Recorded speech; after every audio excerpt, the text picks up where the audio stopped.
Hello everybody, it's Bourbon Bill, and tonight, a very special episode. We're diving into a bourbon not many people have talked about that was released in 2025 with kind of a high age statement and also kind of an equally a high price. It's Barrell Craft Spirits Full Proof Bourbon, courtesy of Dave Vogelsang. Thank you, sir, for the sample. And guys, look, it seems the Whiskey Tube community's kind of forgotten about Barrell Craft Spirits. It was all the rage years ago. I had a few bottles. I did quite enjoy them. I drank them, never really replaced them. You know, sadly today I don't own any Barrell. I know a lot of whiskey YouTubers get a bunch of free Barrell Craft Spirits bottles and they never send me anything. So, you know, I don't feel any great will to give them a good review today, so we're going to find out. But overall, I think, you know, they've been doing things that have improved their transparency, right? They used to put little batch numbers on there, you know, batch 35 or whatever, right? But you have to go online to see what was in it. Now they put the batch number right on the front, a little bit easier to see it, and I think they start listing the ages and stuff. So they're doing more in terms of transparency. Their prices have always been kind of high, but, you know, with the increase in prices today, maybe they're more in line, right? So what's so special about Full Proof? Everyone's done Full Proof 1792 benchmark. Why do we give a shit about Barrell Craft Spirits Full Proof? Maybe for one simple reason. The whiskeys in here range between 11 and 20 years old. And by whiskeys, I mean bourbon. That's right. This is not their stupid light whiskey or Canada bullshit. No, no, no. This is all bourbon. 11 to 20 years old from Kentucky, Indiana, and Tennessee. So, again, full proof means it was a proof that entered the barrel at. So it says, they begin by selecting, you know, key barrels and cutting them to their barrel entry proof, blah, blah, blah. Okay, here it is, guys. Kentucky, 11 and 20-year-old Kentucky bourbon. Indiana, 16 and 18-year-old Indiana bourbon. And Tennessee, 16 and 17-year-old bourbon from there. So this is a nice blend, right? 123 proof overall. Now comes the bigger shock, the price, $200. And gosh, does that suck to hear. Are the ages good? Yes. But what else is 10 to 11-year-old right at the end of that? Elijah Craig barrel proof, $75 hairs, right? Knob Creek is putting out cash strengths this year, 9.5, 10. I know it's a little bit lower, but guys, $60 hairs, $65 hairs. So the price is pretty high, and they don't disclose what percentage is old in here, right? This could be like 95% 11 year and like 5% of everything else they talked about. We just don't know.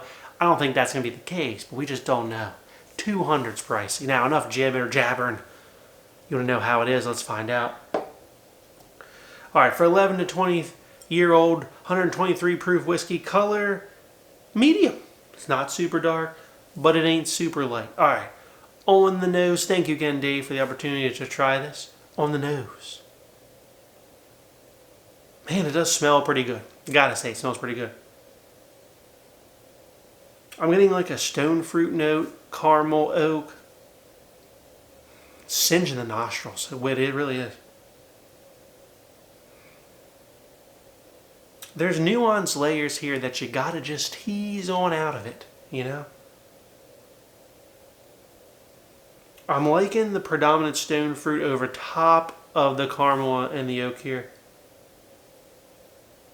Quite pleasant. Quite pleasant. Maybe even a faint hit of nuttiness. I dig it. Down the hatches. Oh, that's pretty good. That's pretty good.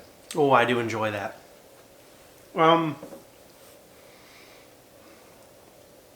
Feels to me like it's got a lot of Heaven Hill and Beam in it. Maybe it does, maybe it doesn't. I feel like the nuttiness and a little bit of that oak is coming through in the palate, which kind of reminds me of those two distilleries more so than anything else. I don't really get a mineral note in here anywhere. So your concerns there were kind of unjustified, right? Does it feel like it's $200 hairs worth? I gotta say no. Gotta say no. I think it's very good. I think this is like a $120 hair bottle. That's what it's drinking like. It's not. It's got the oak to it, some caramels, a little bit of that stone fruit, just like we said on the nose. That comes through on the palate. More nuttiness comes through on the palate. which I think, again, is from the Beamer Heaven Hill in it, but I think it's pretty good. I don't think it just rises to a $200 hair bottle. That's my honest review on it. But it is a very well done blend. I would say that there's not a lot of the super old stuff in here. I mean, like, it tastes old and oaky, but like, doesn't get my antique oak senses tingling, if that makes sense. So Bourbon Bill's rating is going to be a B minus. You know, I think it's above average for its blend. It's got a really good age statement on there, right? But that's not wowing me, even though it's very good. And I expected it to be wowed for 11 to 20 year old, and especially wowed for when I would have parted with two Benjamins, right? First up comparison, Disco 12. Bardstown Discovery Series 12. Now this is like a 6 to 14 year blend, but not a lot of it's 6. Most of it's 10 to 14 year. These are about $140, $150 hairs a bottle, so also expensive. 115.2 proof on the nose. This is also very good, but I will say you can tell it doesn't quite have the age. Yeah, I think the Barrell Foolproof nose is better than Disco 12. But the Disco 12 is not far off, just doesn't quite have the oak, but it's got all the other stuff, the fruits and the caramels, and I mean there's oak to it, but not to that level. Down the hatch of the Disco 12. But see there's our problem. The palate is probably just as good. In fact, the palate's a little bit creamier on the Disco 12. Actually a better mouthfeel. It's got a really nice blend of oak and fruit on there and caramels. It's kind of similar to this, I'll be honest. It's very similar to the Barrell. I don't know which one of those I would pick on a given day. This is not a cheap bottle, but it's $50 hairs less, and the age is a lot less, right? So I only did that comparison to say, hey, look, here's another blended product of varying ages, right? It's less expensive, although not known as a cheap bottle, right?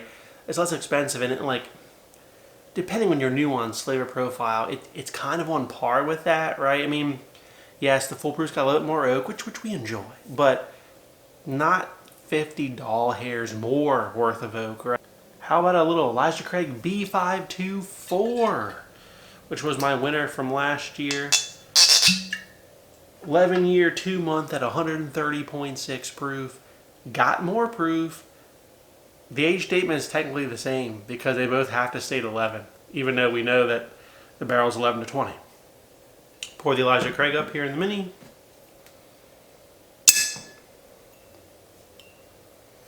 Alright, color on the Elijah Craig is a touch darker than the Barrell Foolproof, and there starts to be a problem for us, right? Like, no 20-year bourbon should be lighter than this 11-year.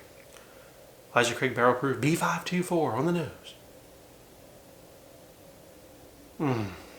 Oaky. Caramel bomb, brown sugar. I think the nose on the Barrell Foolproof's a little bit better, but for my God, $200 to $75 hairs, it should be. Elijah Craig Barrel Proof down the hatch.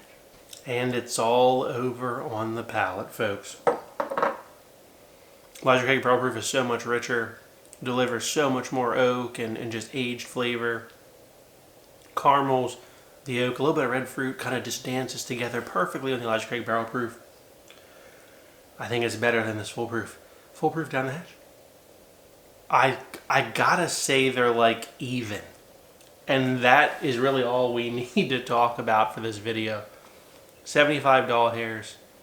Yes, this one's, higher proof and a little bit older than than the other batches they've done recently, right? But this is real findable.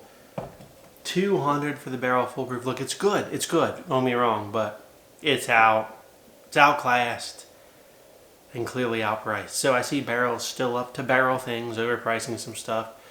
If you see this, it's really cool age statements. They just don't seem to add up to a whole lot, right? Like, that's the problem. Knob Creek pick, 11 years old. You can't handle proof from Drug City. Obviously 120 proof, so just 3 proof points shy of our Barrell Foolproof. I feel like, I know there's so much in that blend, right? But I just feel like it's a lot of beam. I think it's a lot of beam. Alright, color on the Knob Creek is pretty much identical to the foolproof. So there you go. Identical on the color. 11-year-old store pick Knob Creek on the nose. Oh, God, I love a beam oak, man. Just dank oak, brown sugar, caramel. Oh, just that dank, delicious oak from Knob Creek.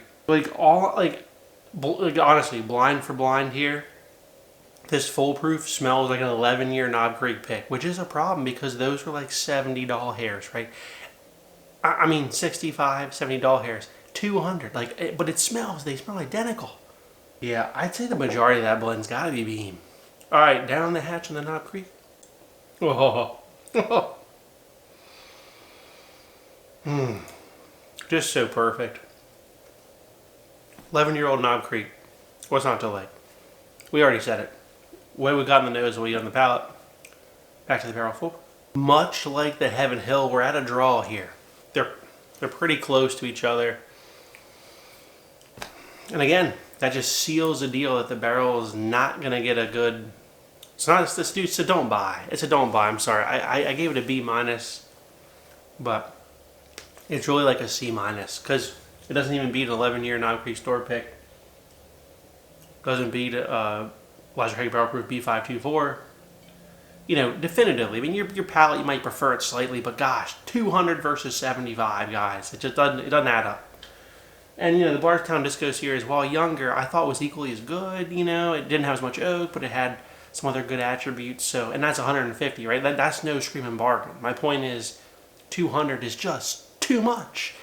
Even though they gave you the age statement and some details behind it, like, I don't know, those were just not the best, you know, 11 to 20-year-old barrels. What can we say? So Bourbon Bill is probably a skip on this one, okay? If you like what you saw tonight, please like, comment, and subscribe. We'll see you next time. Have a good evening, everybody.